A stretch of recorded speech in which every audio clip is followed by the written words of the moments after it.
Hey friends, it's Jonathan from Family Tree Lending. Something major just happened today. The Federal Reserve just slashed rates by 50 basis points, a 0.5%. And that is very big news for all of us out there who have car payments and credit card debt, or even mortgages. And so why is this such big news? It's because a slashing in those prices means we're going to be paying less interest on a daily basis for the things that we are financing. So, why is this so big for today? Because over the last 2 years, the Federal Reserve has been on a interest rate increasing cycle trying to tackle inflation. But now that inflation is finally within the range of where they believe, they want it to be at, that range, that 2% target. Now they can begin to reduce the interest rates to try to stimulate the economy. One of their big concerns is that the labor market is beginning to weaken, and so we're starting to see more people unemployed, not as many job opportunities on the market, and so that's one of the things that they want to tackle. They don't want to see a recession.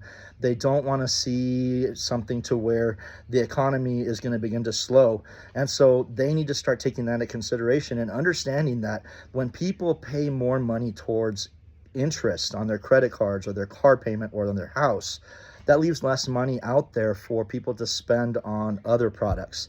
When you're paying more for milk or for eggs, then obviously that leaves less money that you have for travel or for leisure or for spending on other things. And so obviously that slows the economy down. So now that this is all happening, they're changing directions and they're saying we need to start reducing interest rates so that we can obviously begin to stimulate the economy and get the economy going in the right direction. The Federal Reserve has a dual mandate. One is obviously to stimulate the economy, and two is to protect employment. And so now they're kind of switching directions so they can kind of tackle that second aspect of it. But so what does that mean for me and for you and I as people that are in the mortgage industry and people that are looking to buy houses, realtors out there? How does that all apply to us?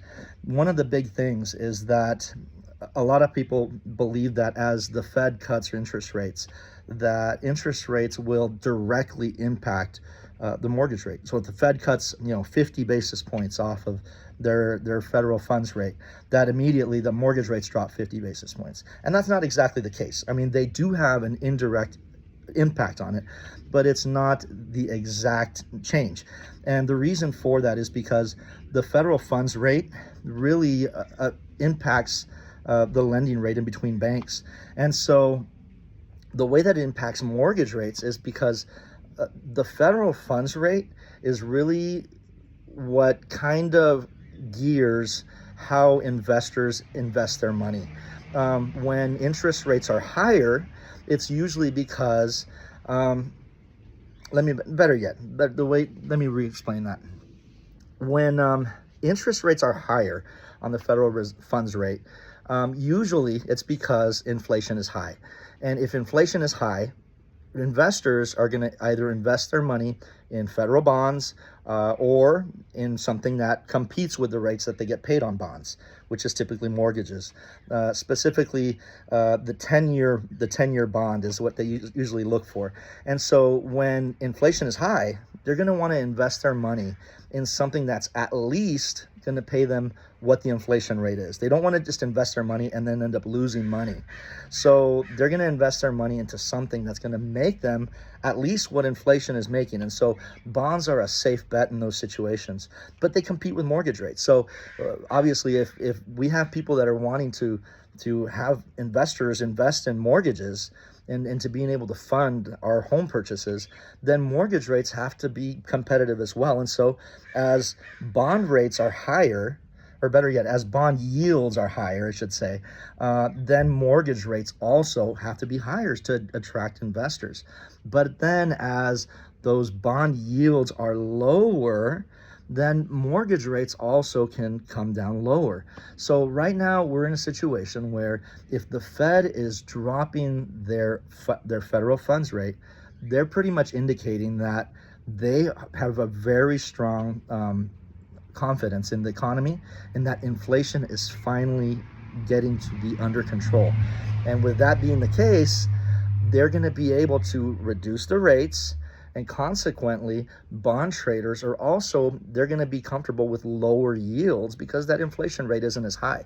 With those lower yields, mortgage rates can also come down, and obviously we're going to be able to afford more house.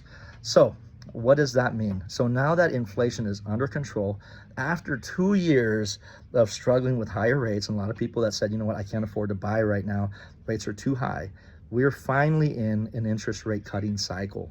And so now that that's the case, what does that mean for you as a buyer? That means that now you're going to be able to afford more bang for your buck. As interest rates are lower, less of your money is going to be paid towards interest. You're going to be able to either, one, afford a more expensive house, or two, have a lower monthly payment. So that means all the people that have been on the sidelines all this time saying, I'm going to wait for interest rates to come down, now's your time. Because now interest rates are going to finally start coming down. Like I said, the federal funds rate was cut by 50 basis points today. They're expecting that by the end of the year, they'll probably cut them another 50 basis points within their next 2 meetings. And so we're going to continue to see mortgage rates to come down as that confidence in the economy builds. Again, it's not saying that it's a direct correlation, but the market kind of already factors that in advance. Over the last 3 months, we've already seen interest rates cut significantly in anticipation of this happening. And so how much did they drop? I mean, I've seen interest rates drop by well over a percentage point. And so that means more buying power for you. But what does that mean in the upcoming economy? As obviously more buyers obviously are coming to the table now because they can afford houses, that's going to be more demand, obviously.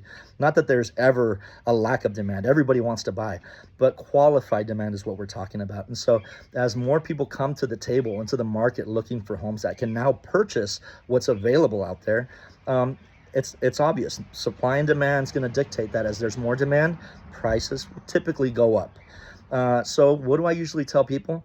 Don't wait until interest rates continue to decrease to go buy. I encourage you, start looking now.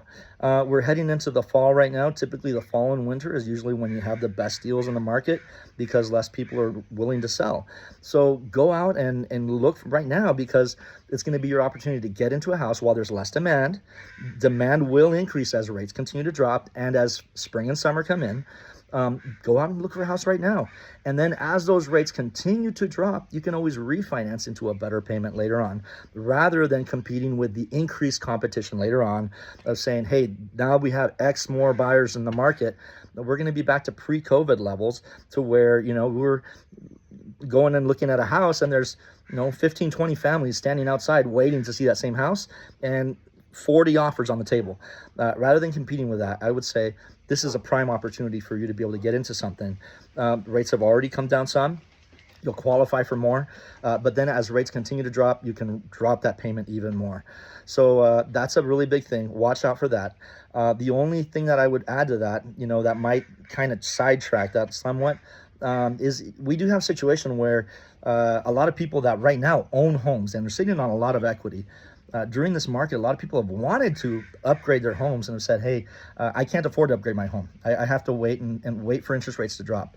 So now all of the potential sellers that have been on the sidelines as well, waiting for rates to drop so they can afford, there's a potential that a lot of those people might also choose to sell off their homes as well, which eventually might lead to an oversupply of homes in the market. But I don't see that happening right now. I really think that right now we're going to see more of an increase in demand, and the supply that's out there is pretty much going to be eaten up. But later on, as we do see that those rates continue to drop and the affordability continues to increase, I think a lot of people that are sitting out there with all that equity and have been wanting to upgrade to a different home, I think those people are going to start eventually to sell off their homes. We will begin to see an oversupply. That's the way that the supply and demand works. It's always one thing that corrects for the other. So for now, that's my update for you guys. A couple suggestions that I have, but let me know if I can help you in any way. If you guys have any questions, give me a call, reach out to me. You can always email me, and I'll be more than glad to answer any questions. Thank you so much. I'll talk to you soon.